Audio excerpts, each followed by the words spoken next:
Hey, what's up, y'all? Welcome to another podcast. I'm just breaking in here real quick. So what you're going to hear me talk about here in this intro, this was said yesterday on Tuesday before the hurricane came through here. Now it's the next day, it's Wednesday.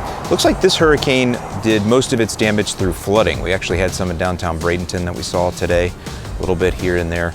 Wind damage doesn't seem to be too much of an issue for most of the state, but thank you for all of you that asked. Again, I'm south of Tampa, so we didn't really have too much of an issue here. So with that, let's get into the podcast now. Just remember when I'm talking about the hurricane, this is yesterday before it even hit.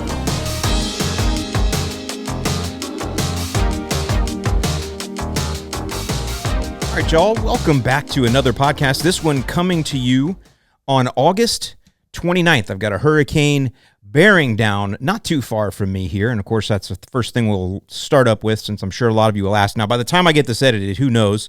The hurricane will probably be past, because once they hit Florida, they don't stay long. This thing will be in Savannah, Georgia. What is today? It's Tuesday. So this thing will be in Savannah, Georgia, Wednesday over Thursday night. So just a couple of days. That's how fast they move. But coming this way, I'm actually just south of the Tampa Bay area, over by there. Born and raised in St. Petersburg, Florida. And that's important for you to know, because Floridians, we take hurricanes a little bit differently than those of you that have moved here in the last year or two, which is most of you listening. Most of you have moved here from New York and New Jersey. Anyway, but yeah, it's coming in. Now, it's going to hit north of what's called the Nature Coast. And so it's not an area that I'm very familiar with. I think it's 150, maybe even 200 miles north of me. I'm south of Tampa Bay. It could hook in the next little bit. It could hook and go into Tampa Bay. That has happened in the past.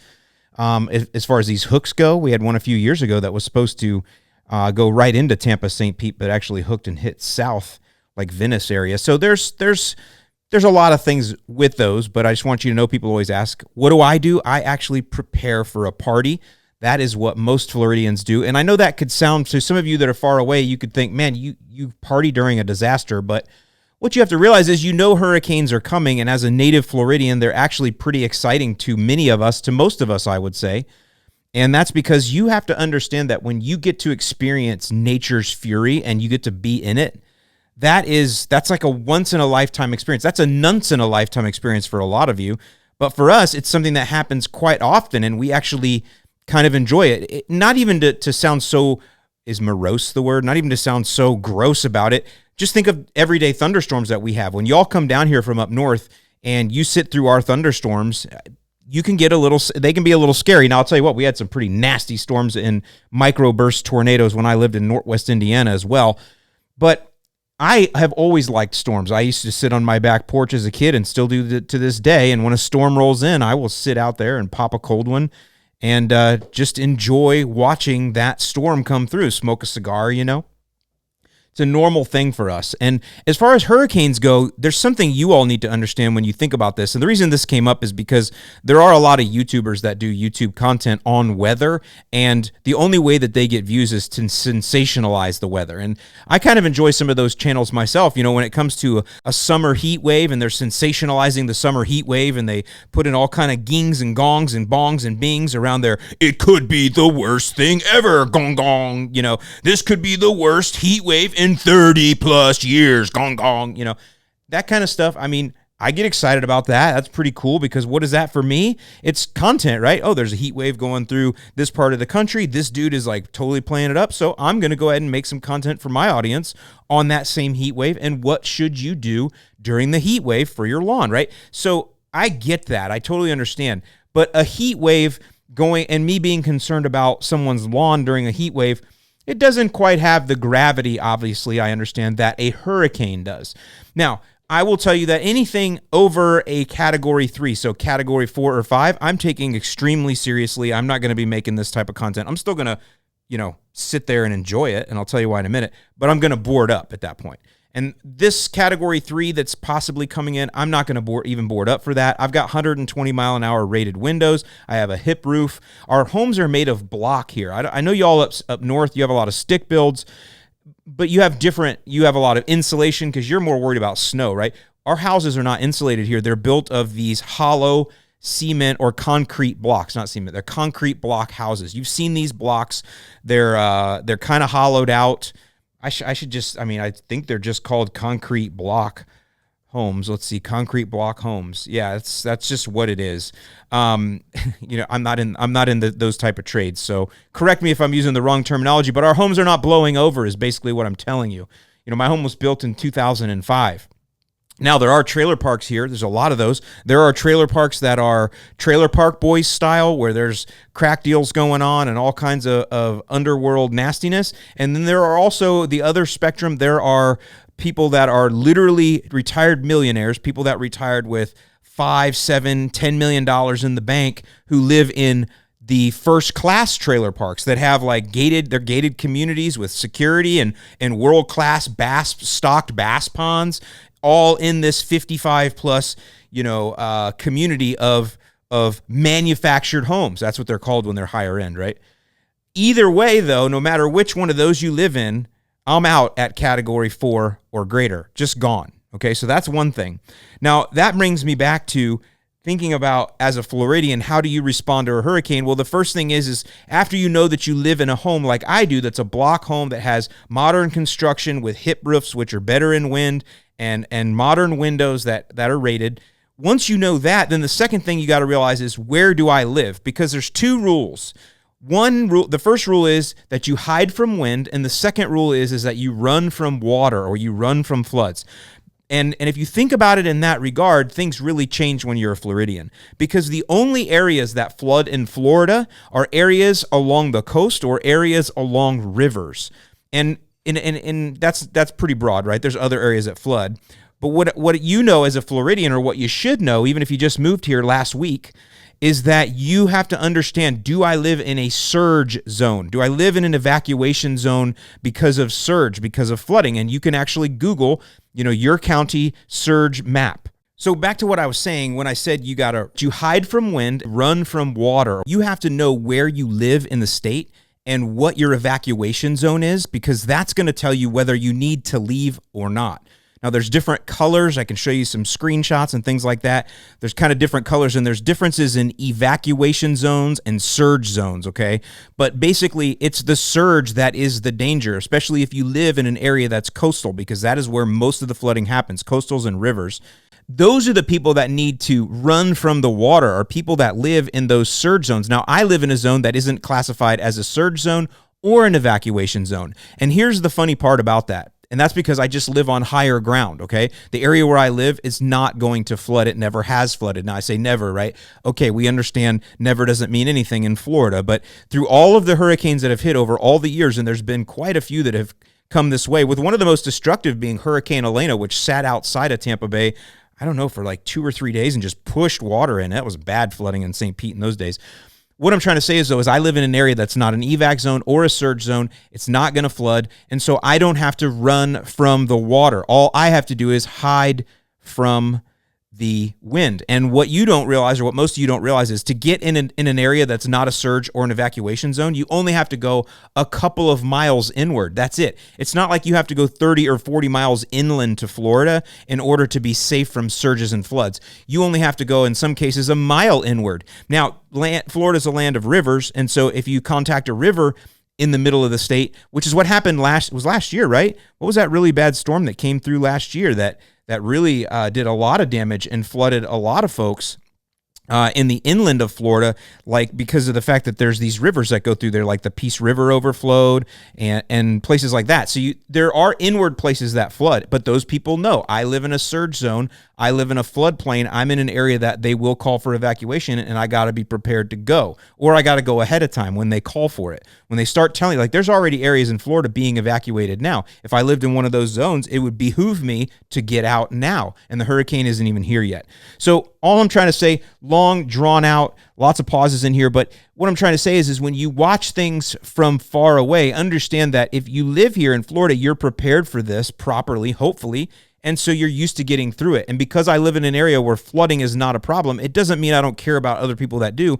I do. But on the other hand, as a Floridian, you know this is just part of living here. And so it's just part of the risk you take when you live here. It's part of understanding what it's like to have that beach home, right? So it is what it is, I guess is what I'm saying. And I don't want anything bad to happen to anybody, but I'm just letting you know, when you see sensationalized things all over YouTube, it doesn't really feel that way to everybody, okay? So fun stuff, interesting stuff, something to think about. Now, if you want to watch somebody who is actually going to give you the straight skinny on the storms, you want to watch Dennis Phillips, Denis Phillips. He's out of Tampa Bay. What channel is he? He's on Instagram. He is our local guy, Dennis Phillips. Here we go, Dennis Phillips. And you'll know him because he wears suspenders. ABC Action News. What number? I don't even know. I don't watch TV anymore. So I don't know. Is that channel 7? Whatever ABC Action News is in Tampa Bay, that's Dennis Phillips. I watch him only on Instagram or on Facebook, or actually he's on Twitter too. And he will give you the straight, like not panicked, not overdone, but he also isn't going to sugarcoat things and make it sound not scary. He tells you straight skinny is basically the way I say it. And he has a whole rules for how to handle these things. And it's a lot of what I've been telling you. You know, go ahead, get prepared, know where you live, know what your evacuation zone is if you're in an evacuation zone. Pay attention, get the batteries for the two-way radio. Those are those things that you need, right? All that type of stuff. We all have that, right? I have a generator. I have a propane, Bobby. My generator runs on propane, Bobby. I have a propane generator. I've got 2 fresh things of propane. Now, I could switch it over. It does run on petrol as well. And so I've got, like 6 gallons of non-ethanol gas ready to go as well. So I have all of these things. And so I'm not saying I'm not prepared. I'm just saying that I'm prepared to enjoy the storm when it comes in. And if you're worried about me, it's not going to hit me in my area over here by Bradenton, and we're going to be all good. So with that, let's now get into the lawn tips.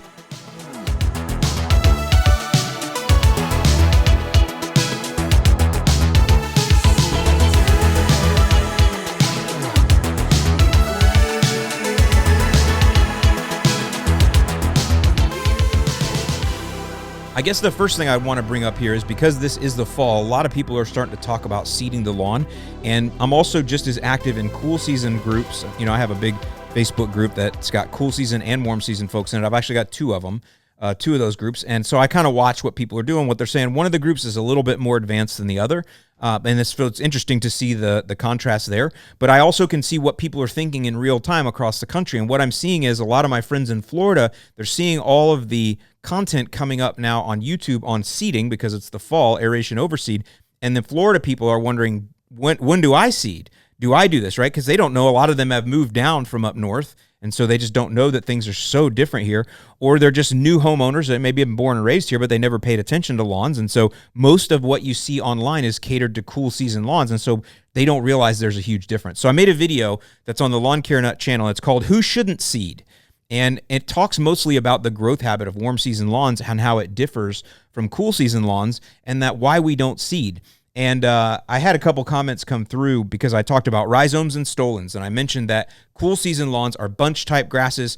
You grow from seed. It comes up one root, essentially one root, one top, one blade. That's how it starts. One root, one blade, and then from there it adds blades and roots, blades and roots, blades and roots, around and around and around, and it forms a bunch, a dense bunch. And then when you have thousands of those bunches that have grown together, then you have a nice, beautiful stand of turf. And listen, we can't debate that cool season turf is the best barefoot turf. I don't care if you have perennial ryegrass, Kentucky bluegrass, or turf type tall fescue. It's beautiful under your feet. Now, Kentucky bluegrass, I think, is the very best feeling bluegrass or very best feeling barefoot grass that there is, that exists. I just do. But you can't also deny that the growth habit there is a lot different than in the South. And our grasses are bred to do something different. That's why they're not always great barefoot grasses. Even though zoysia is pretty nice, very nice, and so is Bermuda. St. Augustine, no. It's one of those types that should be admired and not enjoyed. But back to it, what I was saying was that these cool season grasses, they grow as a bunch type. And a couple people called me out and they said, well, what about the fact that Kentucky bluegrass pushes rhizomes? And it does. Rhizomes are those runners we talk about. And so when you compare perennial ryegrass to Kentucky bluegrass, yes, Kentucky bluegrass has rhizonomous nature. It will push out some runners around itself so it can thicken up a little bit more or a little bit faster than can a stand of perennial ryegrass. This is why you see those two together so often. You see perennial ryegrass and Kentucky bluegrass together because the perennial rye is easy to grow and it grows fast, and then the Kentucky bluegrass fills in the gaps in between. Okay, so that's why those two work so well together.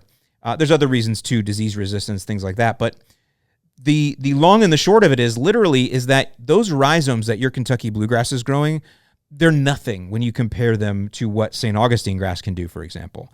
And so I don't really consider the fact that it pushes out rhizome to be a reason not to seed. And that was my point, was that this is about people that are going to overseed because their lawn is overall thin. We're in the fall. You've been fertilizing it, all season. It's had rain all spring, so it had the whole spring to thicken up.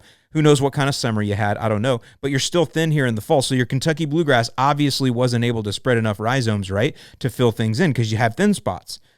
Okay, if we were talking the springtime, it would be a different conversation. I would say, well, we have thin spots, but you have Kentucky bluegrass here, right? So probably what you should do in the spring is let's not seed. Let's go with a defensive strategy and put down pre-emergent herbicides for crabgrass so we don't have any competition. And then let's bomb our Kentucky bluegrass and ryegrass and tall fescue, but let's bomb that Kentucky bluegrass as much as we can with nitrogen to fuel it to push as much rhizome activity as we can and as many roots. And let's get it thick and let's add the sea kelp and let's do what we got to do to hammer it. Let's put it on a bulking cycle. It's that weightlifter that's going up. He's bulking up because he's going to go on stage. He needs to bulk up for a couple 100 days. Bam, hammer him with that nitrogen, right? That's my philosophy. Like it or not, that's what I like. That also gives you the green lawn that you want, the vigorous lawn, the thick lawn, the one that people stop by and go, man, your lawn looks awesome. Yeah, that's the lawn I want. That's how I do it. Some people spend hours polishing their car and shining it all up so people will say, man, your paint job looks good. Me, I run mine through the car wash once a week, but that's it. So everybody kind of has their thing. That's my thing. That's what I like to do.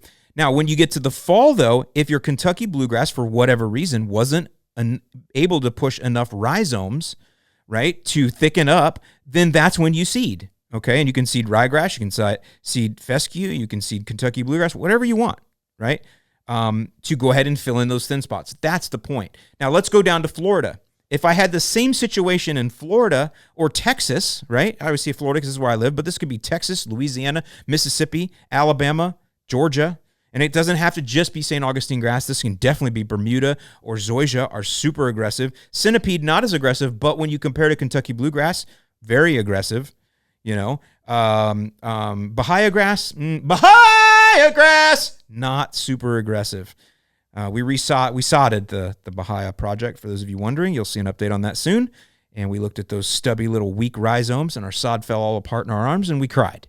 But we got her done. But back to it, in that warm season situation, if I'm in, February, because that's when our seasons usually start, and I'm looking at a St. Augustine lawn in South Texas, and it's got a bunch of thin spots, even if, I don't care if it has thin spots that are 3 or 4 feet wide, as long as there are stolons around on at least 3 sides that can creep in, right? I don't care if you're giant. I don't care if your spots are the size of a Volkswagen. I'm going to tell you, we're not going to seed, number one, because there is no St. Augustine grass seed. And in Bermuda and that there is, but we're not going to seed. And here's why. It's a waste of money. Because all you have to do, these are aggressive stolons. These are not Kentucky bluegrass stolons that are happy if they creep 2.5 inches in 6 months, right? They're getting cheered for being 2.5 inches. I'm talking about aggressive St. Augustine grass in this point that will grow 3 to 4 feet in just a couple of months. That's what I'm talking about. And if you don't believe me, you can go and look at the Lawn Care Nut channel and see my St. Augustine grass project, which was actually Pro Vista St. Augustine grass, which is a slower grower in general. And I pushed it in the spring, which is not even the in season for us, right? It's the dry season, but she was irrigated. But it's not like rain. Rain is magical. I've told you all that before. Rain is magic. When your lawn gets rain, I don't care what type it is, it immediately looks better, especially if it's sustained good rain.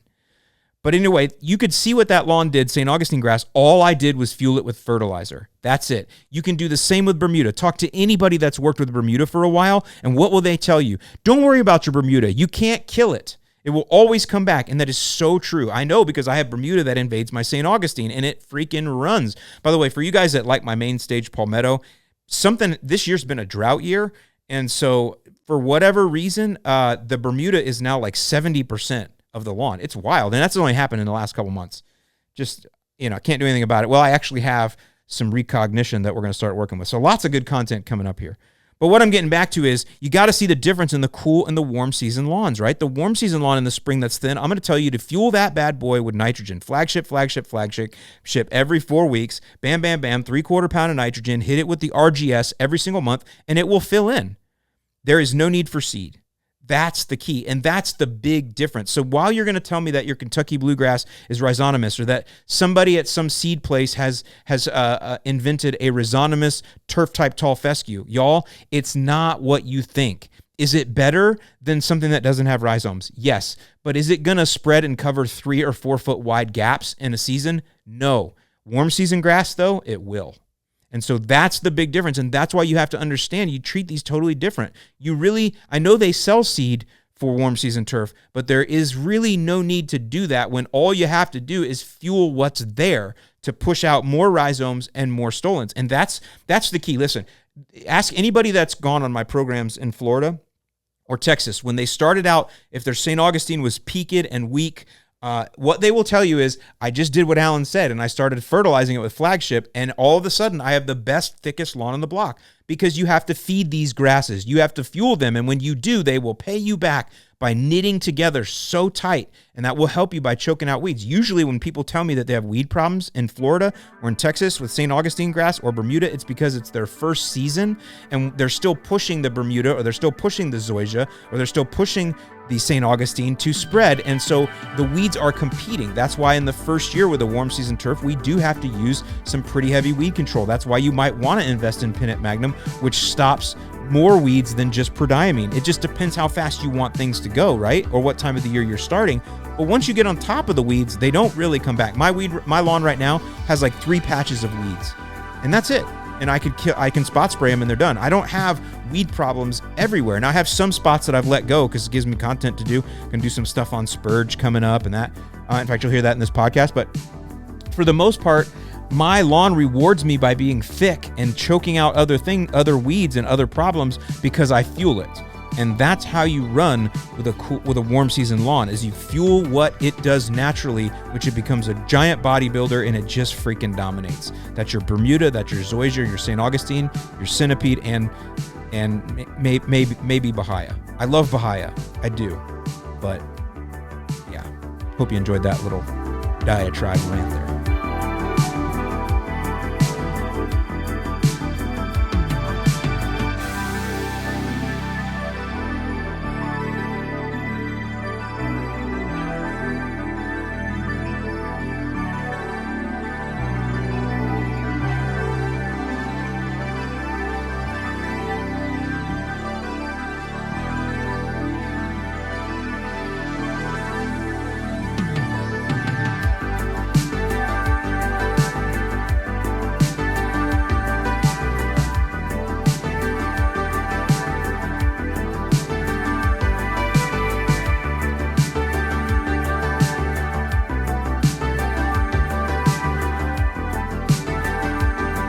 Okay, I just pick out some random questions here and there that kind of stand out to me because they give me a chance to help you think differently. You guys know that's really kind of how I like to approach lawn care. I don't like to just give you straight tips, How tall should you mow? Well, just mow this tall. No, I like to try to get you to think beyond just the question and ask why, right? Why behind it. What advice do you have for us in the transition zone? I have a mix of turf-type tall fescue, buffalo grass, and Bermuda. Okay, so remember, this was on a video where I talked about seeding versus not seeding and cool and warm season grass, and he's like, well, I'm in the transition zone, and I've got a little of both. Now, buffalo grass is kind of interesting. I always thought that was something that Australians grew, but that's couch grass. So, which I think couch might be St. Augustine grass. I don't know. You Australians, let me know. But I thought buffalo grass was something grown by you guys, but apparently it's like a pasture type grass. It looks pretty neat. I mean, who knows? But my advice to him, or my answer was, when you have a mix of fescue, buffalo grass, and Bermuda, I told him, I said, the answer to that question is, it really depends on which one you want to push as your primary grass type, right? And once you choose one of those that you want to be your primary grass type, then that means everything else is a weed. I don't care if other people call it a lawn. It's all a weed to you because it's not your primary grass type. Does that make sense? So in this case, he said he would think buffalo grass would be best. Okay, so that's fine if you want to choose buffalo grass. And I told him I've never really worked with it, so I'm not really sure what to tell you from there. So I don't know what advice to give with buffalo grass from there. So let me give you a better example, or a more like normal example. Sorry, I'm not saying he's not normal, but one, because I really want you to understand this concept. So in the transition zone, you're going to have a lot of people that are going to have turf type tall fescue mixed with wild Bermuda or Bermuda grass, because those types, especially like North Georgia, I'm thinking, you might also probably have zoysia that's got some turf type tall fescue in it, because those are really butting up against each other in the transition zone. So if your question was, Alan, what if I had turf type tall fescue mixed with Bermuda grass, what should I do? My question to you would be, which one do you want to grow as your primary turf type? If you choose turf type tall fescue over Bermuda, then Bermuda now is a weed to you. It is not a grass. Even though your neighbor across the street might have a full, beautiful Bermuda lawn, to him, that's great. That's his grass. But to you, it's a weed. It's a foreign invader. You got to protect your borders in that regard. You literally do. And by the way, you won't. The Bermuda will always get in. But if you choose the other side and you say, well, Bermuda's my lawn, well, then that means turf type tall fescue is now a weed to you because you chose Bermuda. And so that's kind of how you have to look at it. Once you've decided that, now it's much easier to set a strategy going forward, not just with should I seed or not seed, right? Even though that would answer a question, but also what products am I going to use to get rid of now this weed that I thought was part of my turf grass, but not anymore because I've chosen to go with turf type tall fescue. So now Bermuda's a weed. I got to find a product to get rid of the Bermuda and the turf type tall fescue, right? Which no, I don't know the answer to that off the top of my head. But it's just Google it. There's been a million people answer that in a million places. You can Google it and find it pretty easy, a lot faster than I can tell you on this podcast. But the idea is I'm trying to get you to just think beyond it. If you are in the transition zone and you have these different types of grasses, then you need to choose one and the rest is a weed. Now, back to our friend that's choosing buffalo grass, I don't know how much information there is online about buffalo grass, so you would have to put that in part of your consideration set is, am I even gonna get any help with this? And if I'm not, then am I willing to learn it on my own by mowing it low, mowing it tall, fertilizing the heck out of it, not fertilizing it all? Maybe it needs a lot of nitrogen. Maybe it needs a lot of potassium. Plus, you got to take a soil. I mean, there's a lot of things that you're going to have, but that'd be kind of exciting, actually. So anyway, just wanted to give you that little bit of piece of information there, again, to get you to think just a little bit differently. When you have things in your lawn that you don't like, it doesn't mean you have to be stuck with them. You just have to change your mindset on how you look at them. And in this case, deciding what's a weed and what's your main turf grass that you're going to nurture and push forward with.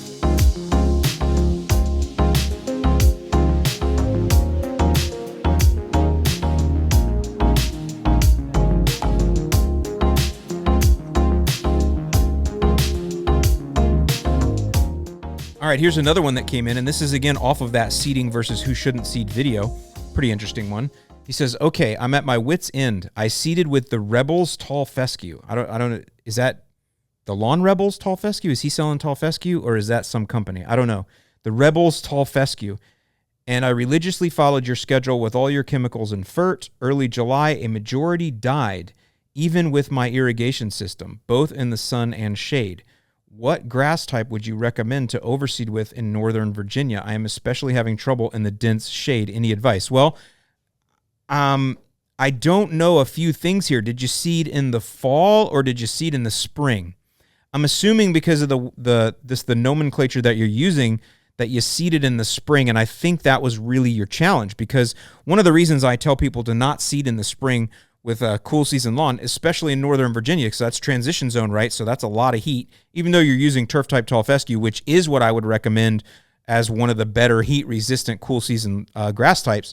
You're in a very hot area. And if you seed in the springtime, what I've always told you is that you have too many things coming up that your brand new grass has to deal with. Let's think about the flip side of seeding in the fall. It only takes 45 days to fully establish cool season grass. Kentucky bluegrass that germinates at 21 days, maybe a little longer, even though, as I've mentioned before, there are scientists and magicians who now are able to get Kentucky bluegrass to germinate at like 6 to 10 days. So hats off to you, scientists and magicians who are able to do that. But either way, about 45 days to fully establish a lawn, from seed all the way to having it been mowed twice where it's hardened off and you can start spraying products on it again, or it can handle the winter. And that's the main thing with the fall. 45-day window. In Northwest Indiana, where we've been doing all of our stuff, the ideal time for that is the first week of September. Now, I did it in the middle of August because, again, I got to get it out, I got to get it edited, I got to get it done, all that. And we're fine. Her lawn is looking awesome. I can show you some pictures. It's looking so good. She waited as long as she could to mow. She just mowed yesterday, and the lawn is looking great. Looking better than Luke's lawn. If you guys pay attention, Luke is the Turf King, my buddy that lives across the street from Jeannie, who got me that project lawn. So anyway, Lots of fun going back and forth there. But what I'm getting at is when you seed in the fall time in Northwest Indiana, typically you're going to seed the first week of September, and your first chance of a major freeze, not just frost, but like a big freeze, is not even until sometime in November, like around Thanksgiving. Now, there have been years where it's earlier, for sure, and there have been years where it's later, but right around Thanksgiving is when things typically really get cold and frozen to where it could kill young grass seedlings. So if you seed in the right window in the fall at the beginning of September and you only need 45 days, you're only to the middle of October. So you actually have a few weeks of pad time even in between there. That's called hedging your bets and seeding at the right time. And here's why. In the fall time, most everything else is slowing down, but your brand new grass seed is going to do well. Now, your turf grass is also doing well, and I'm talking mostly about overseeding. That's normally the types of lawns that I deal with are ones that I recommend to be overseeded. So while all of the weeds are starting to slow down, maybe they're dropping seeds or whatever they are, your grass, your normal grass, your existing grass, it's doing its final thickening period in the fall, its final root push, its final top growth to save up as much energy as it can so it can get through the winter and thicken itself up. And now your brand new grass babies are off and running and getting things going. And once they get hardened off at the 45-day mark, now you got to only wait a few weeks until winter hits and shuts everything off. When I say shuts everything off, mostly we're talking about the annual weeds. Most of the weeds that you all got to deal with up north are annual weeds. They grow for 1 year, they drop seeds, and that plant never comes back again. Crabgrass being the main one. Now, it does drop seeds. The seeds come back the next year. We can talk about that. There are cycles. But for the most part, they're annual weeds. Even the perennial ones still have to regrow a lot. And if you've put a lot of turf in the way while they were dying off in the winter or in the fall, while they were dying off, your turf kept thickening, it will choke those out or help you to choke those out. That's all the whole strategy. Thicker lawn will help to resist weeds naturally. The good news is winter is your reset button. Your turf is fine. It had the 45 days to grow and get healthy, and your existing turf was already there, so it's fine. It can handle the winter now.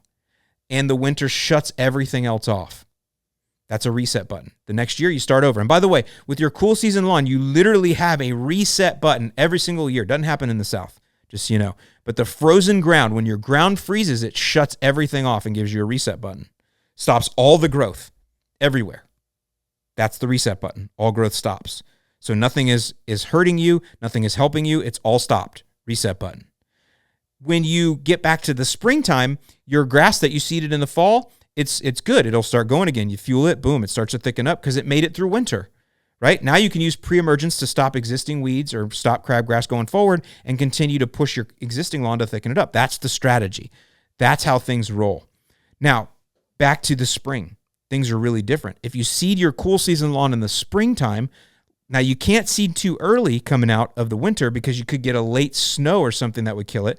So what do people do in Northwest Indiana? Well, they usually don't seed until they're usually if you ask them, what they'll tell you is we never plant flowers until after around Mother's Day, right? So May 1st, May 12th was Mother's Day. 2024 is May 12th. So like the beginning of May. That's when people will plant their flowers in Northwest Indiana. Mother's Day is their safe date where they're not going to lose them all. And I'm talking about annual flowers. Well, you could kind of use a very similar strategy for your new grass because once your new grass grows, for the first couple of weeks when it's coming in, it's weak. It's not hardened off. It can't have any outside pressure like a late freeze, and it can die. So if you're in Northwest Indiana, you're probably, now you can go a little early. I'm not saying May 12th, Mother's Day is every year safe. Okay. Sometimes April 10th might be a safe date, a whole month earlier. This is weather, right? But I'm trying to tell you, you're going to spend money on the seed for seeding in the spring. You want to give it the best chance it has. You probably want to wait till the very beginning of May to seed if you're going to seed in the spring in Northwest Indiana. And everybody, your latitude, longitude is going to be different. I'm just giving this to you. You got to watch that late freeze. So if you seed on May 1st, okay, in Northwest Indiana, in the spring, now you remember you got to have 45 days. You got to have 45 days for the grass to get hardened off and able to withstand a winter, but a summer's a little bit different, a lot different. But even 45 days from May 1st, that puts you into June 15th. Now, I can tell you right now that July and August are the hottest months of pretty much everywhere in the country. So if you're already at June 15th, you're only 2 weeks away from the hottest month, July. And then you're into August. And instead of having winter come that you do in the fall, that just freezes everything, freezes the growth, right? Nothing gets better, nothing gets worse. It's frozen. Heat's different, though. Heat continues to beat. Heat will beat. And then on top of that, you have humidity. And it's really humidity is what's going to burn down that young grass plant. Heat with humidity. It doesn't have a strong enough root system to really take what it needs from the soil to really help those grass plants live through that heavy heat and that heavy humidity. And so what can happen is, and this guy says it died off in July, right? Isn't that what he told me? Yeah, and so in Northern Virginia, I'm assuming he seeded in the spring. As soon as July hit, the Rebel Tall Fescue here was not mature enough. It didn't have enough root. Sure, it had the 45 days to get established, but that's established to go frozen. Han Solo style, right? Come right back out the same on the other end. Han Solo, like when he got frozen. This is different. This is summer. So that's why you don't seed in the spring. Now, another reason you don't seed in the spring is because of crabgrass. Because, yes, because you can't use prodiamine pre-emergent. Yes, you can use tenacity or mesotrione in the spring, and you should if you have to seed in the spring, because a lot of you have to, right? I'm not saying this is a hard and fast rule, and if you do seed in the spring, you're immediately going to hell. Like, that's it. You lost your salvation. Your life is over. I'm not saying that. It's not the Bible here. It's just best practices, okay? But if you do have to seed in the spring, yes, you should use mesotrione. Yes, you should use that as a pre-emergent because it'll help to suppress a lot of that crabgrass, but it's not going to last as long as prodiamine. It's only going to last about 30 days, but we need 45 for things to get hardened off for you to apply pre-emergents. And you're also going late here. You're going in May. So there's a lot to do there. There's a lot of things to think about with spring seeding, but if you don't put any pre-emergent down at all, you're going to have crabgrass that's going to compete with you. And even if you do tenacity and you have a bad enough crabgrass problem, it's going to come through. Some's going to come through because it doesn't all germinate within that same window perfectly like when you want it to. So all of that to say, don't seed in the spring. And I think this is probably what happened to our friend here in Northern Virginia. So what I would tell you is, if you've decided that you like turf-type tall fescue, which if you can grow turf-type tall fescue in your area, I think you should, you're going to have a longer, greener season. If you were to plant something else like a warm season turf, it's not going to green up until later because you do have some pretty decently cold winters there. So I would definitely probably go with the turf-type tall fescue, but I would do the seeding now in the fall. And in Northern Virginia, I don't know when your soil temperatures are going to cross 70, but that's when you want to seed in the fall, is when your soil temperatures fall below 70. That's when you would seed that turf-type tall fescue, get things back. And you can use the Rebels tall fescue again. I'm sure it's nothing to do with the seed. It was more about your timing. I recommend that you seed again here in the fall and get everything established, especially because you have an irrigation system, knowing that the winter is going to be a reset button for you. Now, I don't know how much your ground freezes there either, and I don't know how much snow cover you get, but I still say that that's going to be much better going into the winter, whatever that mild winter for you looks like. It'll be much easier on that turf-type tall fescue so that next spring you can come back out, apply your pre-emergence, stop the weeds, all of that kind of stuff. Now, back to the dense shade part. I've talked about this before because he said really that's the biggest problem he's having. I'm going to tell you right now, there is no grass that will grow in dense shade. It doesn't exist. So just don't even, if you have said in your mind that I have dense shade, I don't care if that, because that's going to mean something different to everybody. Does that mean you get 2 hours of direct sunlight? If you get 2 hours of direct sunlight, I guarantee you don't. I guarantee you get 2 hours of some sort of sunlight during the day when you're watching, but you're not watching all day, that the trees, the shadows of the trees move. Also that the angle of the sun changes. The angle of the sun, I know because I watch a lot of sunsets, and the sun is setting very, very far off right now when I'm at Anna Maria to the right. So it seems to be setting further up towards the north than it was a few months ago. The angle of the sun changes, which means then the way it shines through your trees and your house blocks things and your fences. And by the way, if you have fences and houses, that's 100% shade. That's not dense shade. That's 100% shade. A house is, right? At least trees let something through. So what I'm trying to tell you is, if you think you have a dense shade option or a dense shade lawn, then it's not a lawn area. Make it something, cut the trees down. People always get mad when I say that. It just depends. Not all trees are beautiful. Not all trees are great. If you have a magnolia in Florida, I have no idea why you do. They don't flower. This South Florida, I mean. Because in South Florida, a magnolia tree doesn't have a season. Nothing ever tells it, hey, it's time to flower, because it's always hot. So magnolia trees are just dirty here if you have one in South Florida. Boy, the magnolia tree lovers are going to come after me. But what I'm saying, some trees are garbage. So get rid of some trees. Now, keep oaks. I love oak trees, okay? So keep native pines. I love native palm. Well, palms are not an enemy to the lawn. That's why I have palms all over, because those don't block the lawn, right? They allow all kinds of beautiful sunlight to come through. But if you have dense shade, then it's not a lawn area. if you're not willing to cut down the trees, which I understand, then those become landscape areas now. There are shade-loving plants you can do. Maybe you turn some water feature around there. You do some pretty rock outcroppings. If it's humid under there, maybe you try to hang in some orchids from the trees. There's a lot of cool things you can do. You can do a lot of underplantings. There are a lot of kind of really cool fruit trees that will grow underneath shade. Again, you're in Northern Virginia, so you don't have quite the same options I do. But there are options for dense shade in your area. And so I would just say I'm just not going to frustrate myself with dense shade, because it's not only the shade, and I always say this with trees, it's also that the fact that they have roots that are in the ground that are sucking away moisture and nutrients from your grass. And the trees are bigger, and they know how to outcompete grass. That's why they're trees, right? And on top of that, when rain falls, there's salts that wash off the leaves of the trees that go down into the soil and spoil the soil and kill the grass below. All of this is why trees outcompete other things. So there's a lot against grass when it comes to growing in dense shade. So my typical advice in dense shade is to just not grow grass there and live with something else.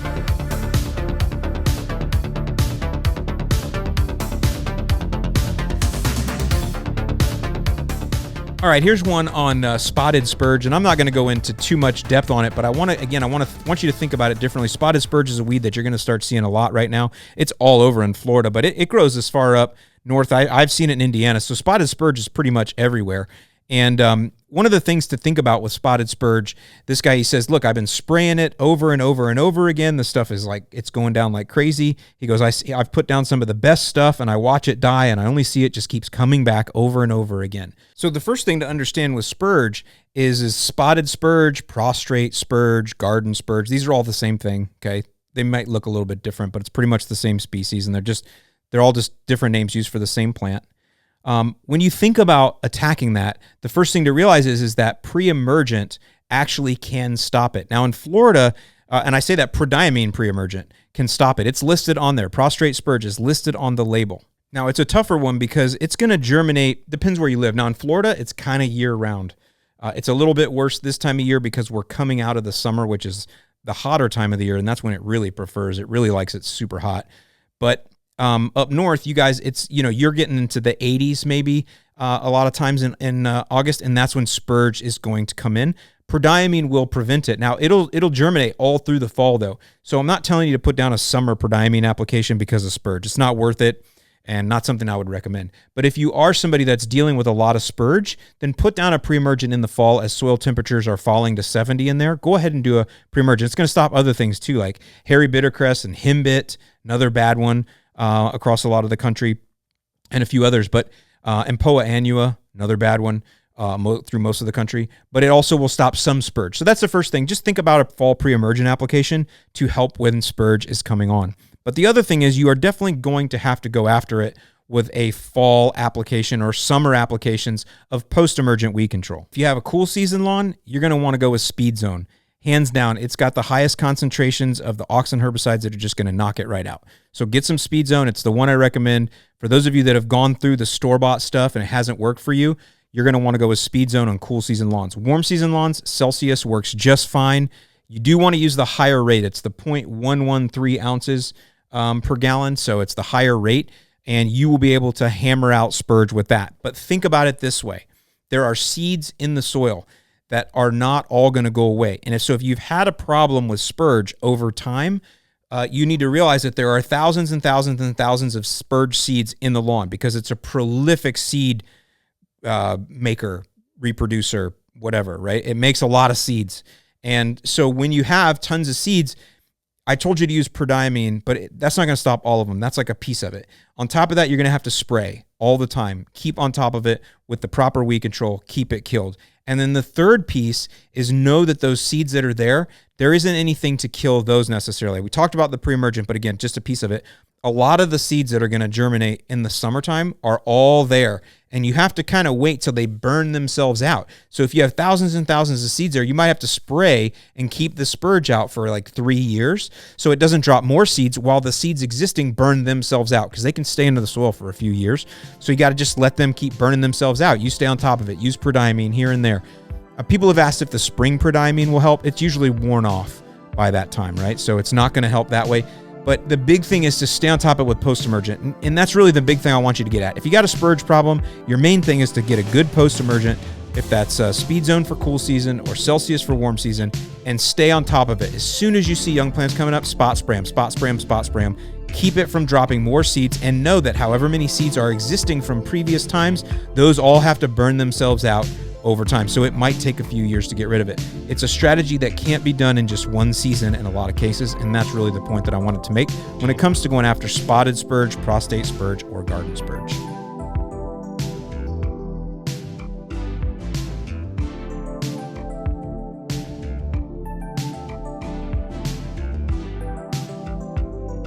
Okay, I want to go over a guy that I was helping out here because I think this is a good illustration of going back to basics and figuring things out. So basically, I got an email from this guy. He's new to Florida, and he was trying to work on his lawn, and he's getting frustrated with the way things are looking. It's not coming out right. And so he asked me for some help. And so I'm just going to read everything that he kind of sent here, and then I'll show you the advice, or give you the advice, or show you the advice that I gave him, and then show you the results that he got in his lawn. He goes, I moved to Davenport, Florida in December of 2022. As of right now, I'm struggling to keep my lawn looking decent. I honestly don't know what I'm doing, and I'm tired of purchasing products from big box stores to see which one works for me. I was wondering, how much would you charge me for a consultation? I could send you pictures and a detailed explanation of what I've done so far. I bought your ebook a few days ago. Unfortunately, I haven't had a chance to read it yet. So this is so many of you that moved down here from somewhere else, understanding how to take care of the lawns. So I said, hey there, Ed, thanks for reaching out to me. I'm happy to help you. No need to pay me. All I ask is that you send me pictures of the lawn and then let me use them in a video on my podcast. Send me pics of the lawn, far back, closer up, along the close-up shots, and any problem areas. Also, do you have irrigation? If so, how often and how much are you watering? What have you applied to the lawn during this 2023 season so far? That will be a good start. So that was what I replied to him, and this is back on July 28th. So today is August 29th. So this is basically a month. So he sends back, he goes, perfect, will do. I don't mind you using the pictures on your podcast. I'll write everything as detailed as I can. So back on that same day when he got home from work, here's what he said. I tried to be as detailed as possible. If you have any questions, please let me know. When I moved from Kentucky to Florida in December of 2022, I had to resort all my back and sides, resod all my back and sides with Bahia grass. And he says, Bahia grass. And that's per the HOA rules. So he moved here in April, okay? Oh, so he moved here in December of 2022, and then in April of this year, he had to sod his back and sides with Bahia grass per his HOA rules. So he followed all the sod company's instructions to the T, and it looked pretty decent. After a month, he says he put a 10-10-10 fertilizer down, and that's what the sod company told him to do. And after a few weeks, he started to notice weeds growing in the lawn again. So he went to Lowe's and he applied a 20-06 Bahia weed and feed, and he didn't have too much success with that, he says. And then probably 2 to 3 weeks ago, so now we're into July, he says he started to notice the lawn was getting some lighter green spots and burn spots. So he went to Lowe's and he bought a 100 fertilizer, deep green lawn fertilizer. That's probably like an ironite. He said, I also used 7 insect killer granulated a month ago, more or less. He says, I used weed killer only when I had crabgrass with a sprayer and not a lot of success. Today I used a hose-in sprayer weed killer, and he says, I have an irrigation system around the house. I also updated the irrigation controller. I'm irrigating my lawn 3 times per week, 10 minutes each station. Note, the right side of my house doesn't get enough sun compared to the other sides of the property. Thus, I think the right side develops some sort of black mold or fungus. So he goes back and he kind of summarizes. My symptoms are bald spots, barely grass in some areas, lime green some spots, and some burn spots, crabgrass, other different types of weeds. That's kind of everything, right? And he sent me a whole bunch of pictures, which I've been showing you guys on the screen if you are, if you're thinking about it, if you're watching. And basically, when I look, the lawn actually doesn't look too bad to me, but what I can tell you is I see the light green spots he's talking about. I kind of don't see the weeds or the burn spots, but what I do see is bad irrigation. And so you can see this poor fella, I mean, he's been going to the big box store and just buying all kinds of stuff, right? He's just buying whatever, and I get it. By the way, the Bahia weed and feed, that's a weed and feed, a granular. The reason, and he says he didn't get a lot of success. Well, there's probably a couple reasons. The first thing is that he mentions he has crabgrass. I highly doubt that you have crabgrass in Davie, Florida. It's probably something else.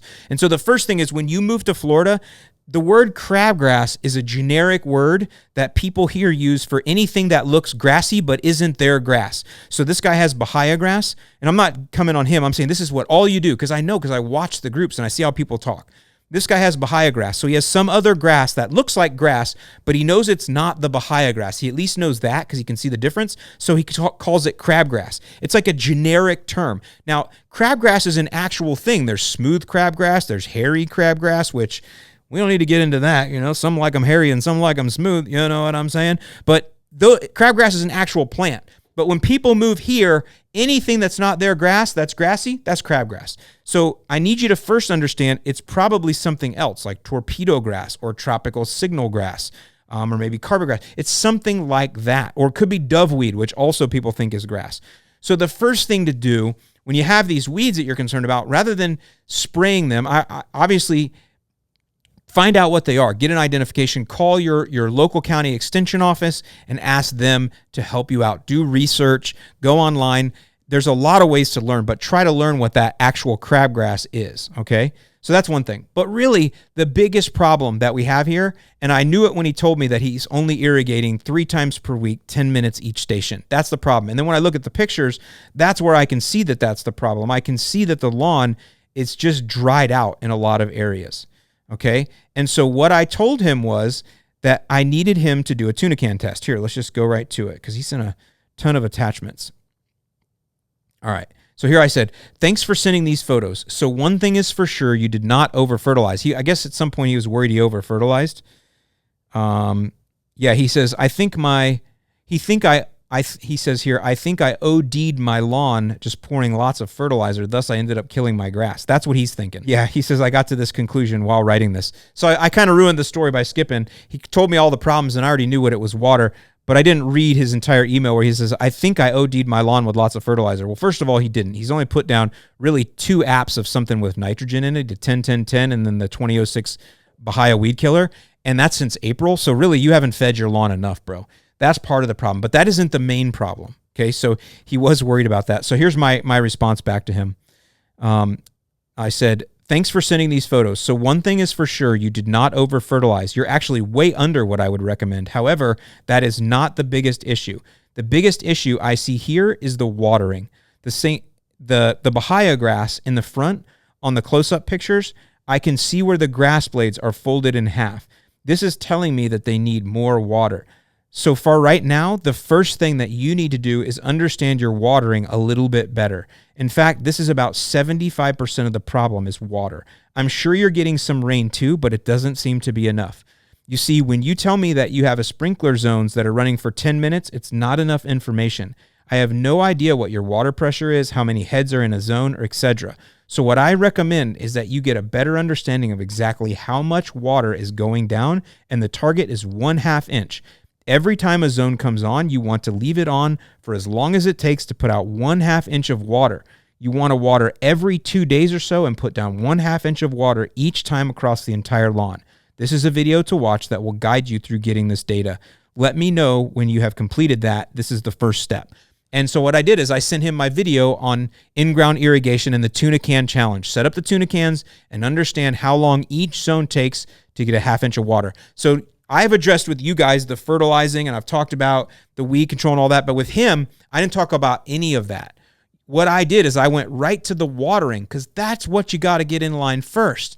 I don't care how much chemical or fertilizer you put down, you got to get that watering in line first. Now, this is Florida, and it's supposed to rain every day, but again, I need to make sure the watering is good because I can see the dried out areas. I can see the droughted out areas, right? Heat stressed areas. Okay.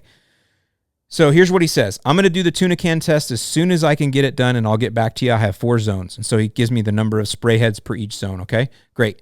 I said, so that was it. So that was all on July 28th. And he got the results back, and he sent them to me, like how long it took. So listen to this.